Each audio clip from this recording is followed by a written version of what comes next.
Thank you so much for joining us tonight. Faith leaders met outside Sacramento City Hall tonight, taking a stand against anti-Semitism and hatred. And they say their reason for doing this is because during public comment at city council meetings, residents have used their 30 seconds for hate speech. Luke Cleary is live at Sacramento City Council. And Luke, this has been going on for weeks, but for people who are just coming into this, can you get them a little bit caught up on what's been happening at these meetings first?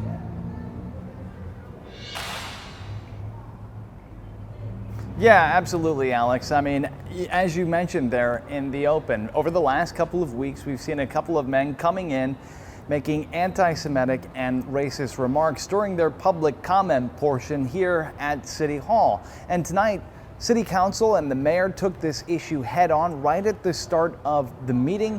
The mayor encouraging people to hold up these signs. They say, "Love, not hate," if they hear something that they strongly disagree with. But he acknowledged tonight that there's very little that the city can do if those men should return and continue making those anti-Semitic and racist remarks. They get their 2 minutes public comment just like everybody else. Before the meeting, as you mentioned, there were some encouraging scenes. We saw some incredible unity on display here. People representing the Jewish community, the Christian community, hand in hand with the LGBTQ community, the NAACP side by side with the AAPI community, all united in condemning these recurring anti-Semitic outbursts here at City Hall. And tonight's meeting began with these words from the Sacramento Poet Laureate, Andrew DeFrey. Sacramento, we stand against anti-Semitism, right? Yeah! Sacramento, we stand against racism, right? Yeah! Sacramento, we stand against homophobia and transphobia, right? Yeah! Sacramento, we stand against sexism, right? Yeah! MLK said only love can drive out hate. Sacramento, can you say I love you? I love you! Can you say it like you mean it? Sacramento, say I love you? I love you!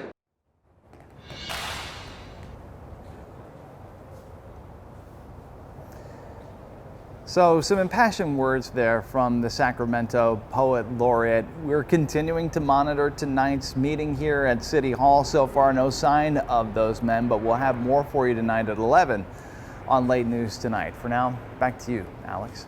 Thanks, Luke. Here are some other things that are happening in our area that people are talking about today. The 3 21-year-old men that died in a crash in Placer County over the weekend, they have been identified. Zachary Brown, Lucas L.J. Branner, and Lane Castro were all from Roseville and died after they were in a car that crashed into a power pole and then it flipped over. The CHP is not saying which of the 3 men was driving at the time. And then out in Yuba County, the Sicard fire started at Sicard Flat Road and Frontier Trail, just east of Browns Valley. The good news is forward progress has been stopped, but it burned about 13 acres and was threatening structures. It has even forced evacuations. And just so you know, some locations, they will remain under an evacuation order overnight as the cleanup continues. So make sure that you stay with ABC 10 for updates on air and online at abc10.com. And now to our next story. Another candidate just announced that they are running for mayor, and it's former Sacramento City Council member Steve Hansen. And Hansen was elected as Sacramento's first openly gay city council member back in 2012. If he is elected, he would be the city's first openly gay mayor. This, of course, makes the long list of candidates vying for that spot even longer, leaving voters with a lot to consider. So you already know we're going out to Becca Habegger, who spoke with Hansen today, along with the other 3 candidates who also announced that they're running too. Yeah, you know, Alex, Steve Hansen joins public health policy expert and epidemiologist Flo Kofer, former California Deputy Attorney General Maggie Krell, and Assemblymember Kevin McCarty. Now, I touched base with all 4 of them today to ask why they want to become Sacramento's next mayor. I'm running for mayor because I've watched Sacramento grow and change, and so many of the things I worked on when I was on the city council have started to fall backwards. Our cost of living has gone up, our homelessness situation is worse, and a lot of people don't feel safe. And raising 2 kids, it's really important to me that we send a message that we all have a role in fixing the city. It's our city, it's our future, and I don't want to sit on the sidelines. I know how government works. I was very successful on the city council in getting stuff done, and I want to be able to do that for the whole city. I want us to have conversations where we invite all the voices to the table, because I think that, a city works best when all the voices operate in harmony. Like so many people in this region, I love Sacramento, and I'm also excited about its bright future. And I think there are a lot of ideas that we should be considering as we move the city forward to be able to take advantage of all the opportunity and to really create a city that serves everyone who lives here. And that's why I'm running for mayor. Maggie Krell said she's out of town for work and not available for an interview, but pointed us to her campaign video. As Deputy Attorney General, I protected survivors of sex trafficking. When immigrant kids were ripped away from their moms, I helped reunite families. As Planned Parenthood's lawyer, I defended choice and access to health care. I believe in the possibility of a safe and sound Sacramento. Assemblymember Kevin McCarty said he's in a floor session all day and not immediately available for an interview, so he pointed us to the statement he issued announcing his candidacy last week. I'm a homegrown Sacramentan ready to lean in to tackle our problems head on. We need real solutions to address homelessness and housing affordability, grow our economy, support our workers and families while improving neighborhood safety and livability. I'll bring my experience as a neighborhood leader, housing and redevelopment commissioner, city council member, and state assembly member to build partnerships and deliver results for Sacramento. And the field would include some firsts. Alex, as you mentioned, if Hansen wins, he'd be Sacramento's first openly gay mayor. If Kofor wins, she'd be the first black woman to hold the mayor's seat. Current Mayor Darrell Steinberg, who announced last week, as we reported, that he will not seek another term, has another year and a half in office. That election is in 2024. All right, Becca, thank you. Now to a story that you first saw on To The Point. Veterans in Stockton who were displaced from their homes will now have a new place to call home. Nonprofit Dignity's Alcove is opening its doors once again at a new location, but it comes at a price. Our Kurt Rivera tells us why. This is a two-man room. Army veteran Richard Bird gave us a tour of just how bad things had gotten at the downtown Stockton building housing homeless veterans. Our regular heaters are these wall heaters, and none of them work. That was in February. Fast forward to today, and this will be the new home for the nonprofit Dignity's Alcove. Oh, I'm so excited. We finally get our veterans in here. Diana Weiss is the executive director. The 5-bedroom, 3-bath home on Plymouth Road in North Stockton will soon be accepting up to 12 homeless veterans. We get them up off the street, we get them back into our community. It was unfortunate that they had to leave in the first place, but it just means the world to me and the community and all the staff members that have poured their heart into this place. Supported and funded by the Veterans Administration, the nonprofit provides transitional housing, case management, and more. Assistance with doctor's appointments, getting them connected to mental health resources, but their benefits, upping their benefits. Even though the old building behind me has been closed for several months, Dignity's Alcove continued to store items there, including office equipment, new bedding, and even time cards, all stolen by people who have broken in. So we are starting from we have nothing. We are starting from ground zero here. The nonprofit is welcoming donations to provide dignity once again to those who served our country. A GoFundMe page has been organized by Dignity Alcove, and it's raised more than $6,000, which has helped with the deposit on the new property. And if you would like to donate, we do have that information up right now at abc10.com/tothepoint. All you have to do is just look for the links mentioned section. It'll be right there. Coming up a little bit later in the show, endless winter storms have put the real estate market in the foothills months behind for people who are wanting to sell their homes. And now we're having to deal with showers and thunderstorms in the Sierra. How long that continues and when we get back to highs close to 100. And still to come, a crisis is growing in K-12 schools. Our Verify team is hearing from teachers who are burned out, fed up, and they're hanging on by a thread, how the teacher shortage has impacted kids and what's being done about it. Okay, here we are again, another perfect day, and these are some scenes from Elk Grove this morning. I mean, absolutely beautiful in the city, but not the case up in the Sierra where we've been getting hit by rain up there. Oh man, a different landscape up there. I know, you can see the towering cumulus clouds, if you look from the valley over towards the east in the Sierra, and it's still going at this hour. We're still tracking areas of showers, as you can see with our radar. As far as the thunderstorm activity, it has quieted down for the most part tonight. That's not to say we won't see a few more isolated thunderstorms, but all in all, the widespread activity done for tonight. it's right back for tomorrow. Some flooding issues as well. We continue with that flood watch actually, they just expired that. Good news there. We have a special weather statement as well. That will continue through tonight. Just some localized issues with some higher water from the outflow from thunderstorms. So nice to see the thunderstorm activity quieting down at this hour. Highs in the 60s for the Sierra for today, 70s and 80s. Down low with our forecast over the past several days below average with our average high 84. We've been only in the 70s. We'll keep it for one more day. And then our high pressure ridge starts to build back in. That's going to bring the sinking, warming air. Little less thunderstorm action for the Sierra as well. Friday and Saturday, if you want to do some hiking or camping, those are going to be pretty good days. In the meantime, temperatures for the high country in the 60s, 70s down low with 60s across the coast. Once we head inland, we get back into the 70s and 80s. Nice to take a little edge off the power bills for a while. Thunderstorms return to the Sierra tomorrow, Thursday, and then again on Sunday. We'll stay pretty consistent with our temperatures. For the coast, we'll stay in the 60s. For our 10-day forecast, getting warm by the weekend. We are back in the 90s. For some of us on Sunday, close to 100. All right, after the break, fed up, burned out, and hanging on by a thread. What's fueling a nationwide teacher shortage and the effect it's having on children's education. That's after the break. All right, Northern California's brutal winter is now impacting the spring real estate market in foothill communities like Pollock Pines. In April of 2020, 50 homes were up for sale in the foothills town. This April, there were just 20. A local realtor that we spoke to says that clients are having to factor in the extra winter cleanup time and cost, which is delaying them from listing their homes. She says the winter cleanup is adding, on average, an additional $1,500 to the selling cost. In the middle of what many are calling a nationwide teacher shortage, one question looms. Who is going to teach our kids when people who don't want to teach anymore leave their jobs? Research has found that teachers impact student achievement more than any other aspect of schooling. But as our Verify team finds, many in the profession have had enough. After decades of low pay and increased workloads, teachers say that they're burned out, they're fed up, and they're hanging on by a thread. So here's part one of our Verify series, The Burnout Equation.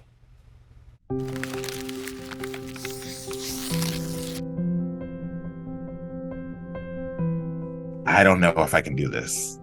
I don't know how much longer I have in me. Am I burned out? Yes, I've been burned out for quite some time. That stress is compounding. I need a pep talk right now because I'm not sure if I can come back Monday at this point. Violeta Duran is a high school English teacher with nearly 20 years of experience. She's burned out, and she's not alone. According to a 2022 Gallup survey of more than 12,000 workers across 14 industries, including other high-stress careers like healthcare and law, teachers in K-12 education are the most burned out. The National Center for Education Statistics says nearly half of all public schools reported full or part-time teaching vacancies that they were unable to fill in 2022. The result? Larger class sizes and less support for the teachers who remain. The impact is massive. Every student you add on top of that exponentially increases the difficulty in being able to aid every student. Aid that research shows students sorely need following years of disrupted learning caused by the pandemic. And teachers say they don't have the bandwidth to give. But class size is just the tip of the iceberg when it comes to what students and teachers are struggling with right now. Teachers say when they returned to the classroom full-time, students were less engaged and more prone to behavioral issues. Verify spoke to several current and former teachers who say they're burning out for two main reasons: being overworked and underpaid. Teachers say those factors aren't new, but they've reached a breaking point that might cause your child's teacher to leave the classroom for good. My pay since I started has not quite doubled, but my rent has tripled. Throughout her career, Duran's salary hasn't kept up with the cost of living. The average teacher salary in the U.S. during the 2021 to 2022 school year was $66,432. Adjust that for inflation, and it's less than teachers made 10 years ago, according to the National Education Association. And teachers' salaries are not increasing at the same rate as their workload. According to survey data from research organization RAND, nearly 60% of teachers reported working more than they did before the pandemic, with teachers working 6 more hours per week on average. The main reason? Teachers had to dedicate more time to creating lesson plans to keep students engaged. They kind of unlearned how to be students. Data from McKinsey & Company, a research and consulting group, found that on average, K-12 students fell behind by 5 months in mathematics and 4 months in reading than they were expected to be at the end of the 2021 to 2022 school year. Teachers now have to spend more time to help their students catch up. I really became very poor at managing my personal time. Middle school band teacher Sarah Coyce quit in 2021. My mental health has improved leaps and bounds. I started doing things I enjoy. And it was actually, some of it was music. I realized how much I had stepped away from the thing I loved that got me into teaching in the first place. Both pay and workload issues are even worse for teachers of color. A recent Center for American Progress study found that Black teachers earn, on average, $2,700 less per year than white teachers. Black teachers disproportionately teach in high-poverty schools, where teachers earn even less. And to make matters worse, oftentimes educators of color are returning to the scene of the crime, so to speak. They were students in our school system or students in school systems that, where they felt oftentimes very undersupported. Teachers of color told Verify they often have to take on extra responsibilities compared to their white peers. Evan Shin was one of those teachers. Now, he's an instructional coach providing mentorship and guidance to teachers in the classroom. He says white teachers often tasked him with disciplining students of color in their classrooms just because he's Black. It wears on you. It becomes a brown and black tax. ¿Puedes cambiar de opinión? Sí. A 2018 study of Latino teachers found a similar pattern. Many bilingual educators reported that they often took on extra responsibilities, like translating, and weren't compensated. Regardless of race, teachers burning out and leaving the profession is nothing new. Richard Ingersoll, a professor at the University of Pennsylvania who studies trends in the teaching workforce, found that for the last 2 decades, between 40 and 50% of those who go into teaching are gone within the first 5 years. A statistic he says his research still supports today. So what's different now? America's teaching pipeline is drying up. We're losing teachers faster than we can get new ones in. A report from the National Education Association, the nation's largest teachers union, revealed that more than half of their teachers in 2021 said they were more likely to quit or retire early because of ongoing job stress. On top of that, less people are studying to become teachers. Most states require teachers to at least have a bachelor's degree to teach at any grade level. The majority of teachers have a degree in education. But according to data from the National Center for Education Statistics, the percent of college grads earning a bachelor's degree in education is roughly half of what it was in 1970, dropping from more than 170,000 to less than 90,000 in 2019. I feel like teachers have been screaming, there's a crisis, there's a crisis, there's a crisis, and nobody's listening. So who's going to teach America's children when that pipeline dries up? It's going to get a lot worse before it gets better.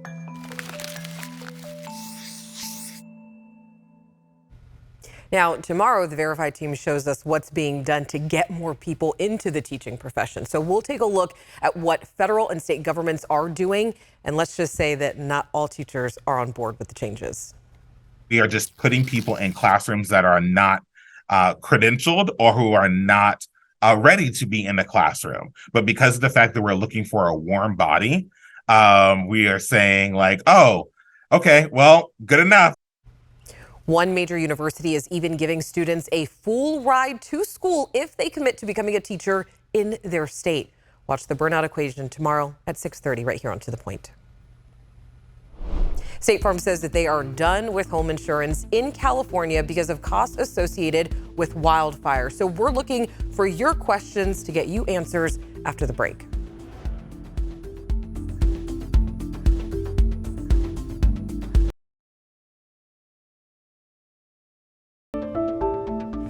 So this past weekend and right before summer, State Farm decided that they are no longer accepting new home insurance applications in California because of inflation, construction costs, and wildfire. So if you haven't heard the news yet, let us clarify some details. The State Farm change does not impact personal auto insurance. It only prevents personal and business property owners from applying for property or casualty insurance through the company. No new applications are being accepted, but State Farm says, quote, independent contract agents licensed and authorized in California will continue to serve existing customers for these products, and new customers for products not impacted by this decision, end quote. Now, we know this change could leave you with some questions. So if you have any home insurance questions, just let us know. We'll try to get those answered for you. Again, you can just shoot us a text message at 916-321-3310, or you can always email me and the team. Thank you so much for joining us. We appreciate you being here. I'll see you right back here tomorrow. Have a great night.